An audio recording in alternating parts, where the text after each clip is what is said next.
ভারতের পাশে বাংলাদেশ আর বাংলাদেশের পাশে কিন্তু ভারত, এই দুদেশের নবযাত্রার উন্নয়নের পথের শরিক হওয়ার কিন্তু কথা দিল দুদেশের রাষ্ট্রপ্রধান অর্থাৎ প্রধানমন্ত্রী নরেন্দ্র মোদী এবং বাংলাদেশের প্রধানমন্ত্রী শেখ হাসিনা।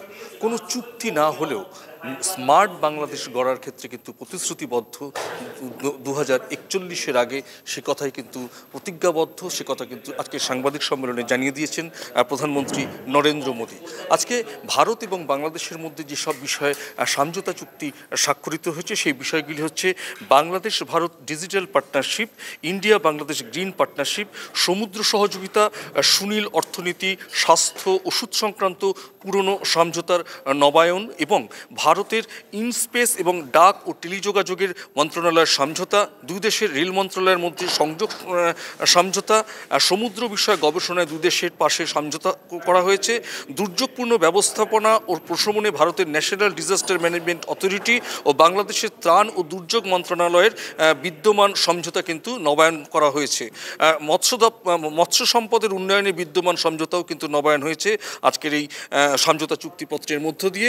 কৌশলগত অপারেশন খাতে সামরিক শিক্ষা সহযোগিতায় defence staff service staff college, Wellington India এবং মিরপুরের defence services command and staff কলেজের সমঝোতাপত্রও কিন্তু আজকে স্বাক্ষরিত হয়েছে। এই দুই বিষয়ে স্বাক্ষরিত হওয়ার পর 10টি বিষয়ে প্রধানমন্ত্রী নরেন্দ্র মোদী যেমন বাংলাদেশের পাশে থাকার অঙ্গীকার করেছেন এবং প্রধানমন্ত্রী শেখ হাসিনাও কিন্তু ভারতের পাশে থেকে ভারতের প্রতি কৃতজ্ঞতা জানিয়ে নরেন্দ্র মোদীকে কিন্তু বাংলাদেশ কতটা অগ্রতির দিকে এগোচ্ছে সেটা কিন্তু দেখার আহ্বানও জানিয়েছেন।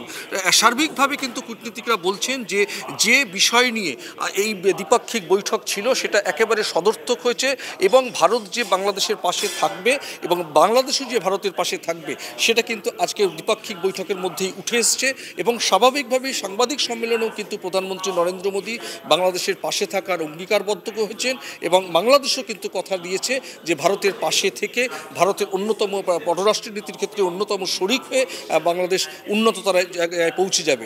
সবশেষে আবারও পুনর্বার কিন্তু আমন্ত্রণ জানিয়েছে বাংলাদেশের প্রধানমন্ত্রী শেখ হাসিনা নরেন্দ্র মোদীকে বাংলাদেশে যাওয়ার জন্য।